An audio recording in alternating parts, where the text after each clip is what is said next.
Hey, how you doing? Milsurp Garage here. I'm going to try something a little different. Today I'm going to take you from beginning to end, basically, for the purchase of one of my Milsurps. Or two of them, I guess I should say.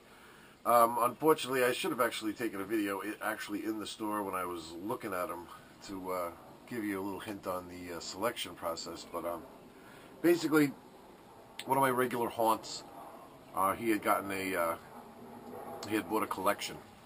So I went to look. There was a lot of stuff, but nothing really caught my eye. There was a Belgian Mauser that looked nice, but I think it took that Argentine round, and I'm just not going there. It's enticing sometimes because there's some nice rifles that use that round, but that's not one of these easy ones to come by. Not that what I just purchased is an easy round to come by either, but I just wanted to kind of move in a different direction. I kind of like the K31. The straight pull thing was interesting, and it got me looking into different types of rifle. You know, that vein of the straight pull thing where they say, well, there's only one other rifle like that, and I'm like, I've heard of these Steyrs. I've heard of them, and but I don't know anything about them. And see, this is usually how my purchases go. Once I buy something, then I research it. I find out what I got. I learn everything about it, and I become like, you know, all knowledgeable about what's going on with that particular rifle. But when I'm buying it, usually I don't know anything. And then it's a shame because you kind of wish it was the other way around. You kind of wish you had all that knowledge before you actually purchase it. But inevitably, for me at least, you know, I do a little bit of research to see what I've got. I've talked about it before where I'll look at something and not really be sure what it is. I'll actually, so I'm not disturbed, I'll actually go out, sit in my car. The internet's a great thing. Right on my phone, I'll just sit there and do some research to just be sure that what I'm buying is, you know, a good example of what I'm looking at. You know, if I'm looking at an Enfield, is it a good example of an Enfield? Does it have the kinds of things that would be desirable or that you want, things to look out for? You know, the videos are very helpful, unlike mine. So, what I got was, I got a couple of Steyrs. I don't know anything about these things now, so just bear with my ignorance. Number one, I'm not even sure. This looks like a Swedish sling. It looks like this guy had a Swedish sling on every rifle in his collection. So if the sling isn't right, I know. Don't you know? Don't go nuts on me yet. Let me do some research and straighten these things out. But here, this side would probably be better. There's a carbine one. Look at the wood on this thing, though. It's like so clean that it looks like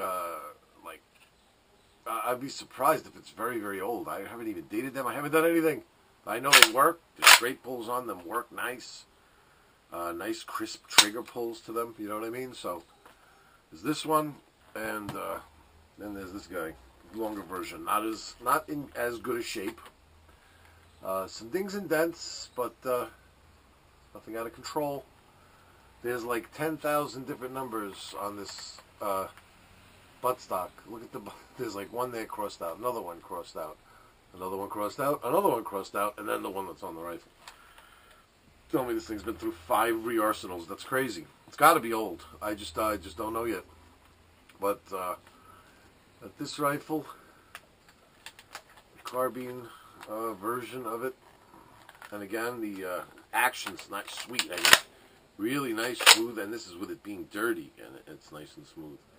You know, and again, another nice, crisp trigger pull, you know.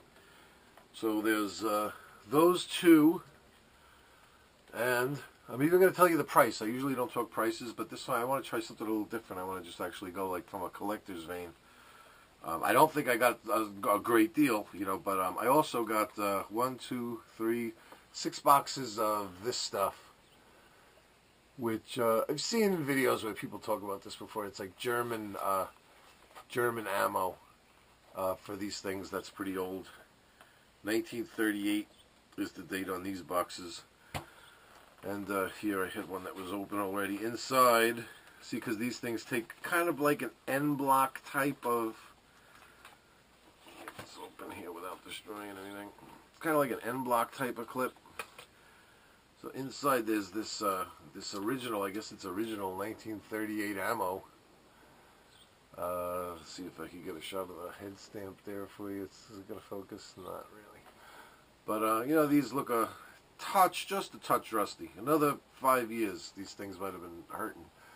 But the clips, I just wanted the clips. The clips will clean up nice. And I could always just put this this older ammo in storage, or see if I could sell it and maybe make some money. But so there's 2 in each box, so that's 12 of these stripper clips, which is nice. So if I buy some ammo, now the thing about ammo, I did look and poked around just quickly online to look, and help me out if you know of anything where you're getting, you know, like Milsurp stuff cheaper. I didn't see anything really cheap. I saw like the cheapest was like Widener's, were like PPU for like $25 for a box of 20. I was like, made me cringe a little bit. So anyway, that whole deal, $600 cash, straight up. So I think it's a pretty good deal. I mean, I think that these boxes of this. See, again, this, and I could watch this video in like, you know, 3 days and cringe at my own ignorance. But these can't possibly be cheap. You know, just these boxes of this old ammo. Like I said, maybe I could recoup some of that money by selling these. But then again, I want the stripper clips. Who knows? Don't sell anything. That's the thing about this hobby. Just don't sell anything. Just keep it all. Just keep piling it up. Keep everything. So yeah, so the way I look at it, for $300 a piece, I mean, I don't know. I think the way he had them listed, he had the carbine cheaper than the long rifle. So I don't know if that's necessarily true. This guy's really not 100% up on, like, you know, with pricing and stuff like that. Sometimes I actually have to go in and be like, you know, this is way too expensive. Well, but with these, I didn't know. I'm going to do some research, poke around now and check. I know these aren't incredibly expensive rifles, and but the way I looked at it, for $300 a piece, straight up, like, you know, no tax, and with these with this ammo and these clips, I was like, how could I go wrong? Look, maybe I'll I don't know if I even necessarily need both of them. Maybe I'll take them out and fire them, or price them, see what's going on, and maybe I'll sell one and try to recoup some of that money, or, you know, I'll work it out. Follow along with me. We're going to see exactly what we're going to do with these 2 guys. First thing I'm going to do is clean them up, and maybe I'll post another video then when I do a little bit of research, know exactly what I have, the dates of them, you know, the years of manufacture, and any little idiosyncrasies with them, and a little bit more information on this ammo and these that I have in these boxes here. And we'll take it from there. So that's where I'm at right now. They both look like they have Swedish slings on them. So, you know, sometimes you got to look at the expense too. Like, you know, if I got to get a couple of slings, and looks like they share a bayonet. That's the big plus right there. So if I'm going to do a bayonet on them, it'll just be one. But you see what kind of accessories I have that are incorrect on here, which would just be the slings, I would suppose. This carbine one is just, the wood on it is blowing my mind. It's just very, very clean.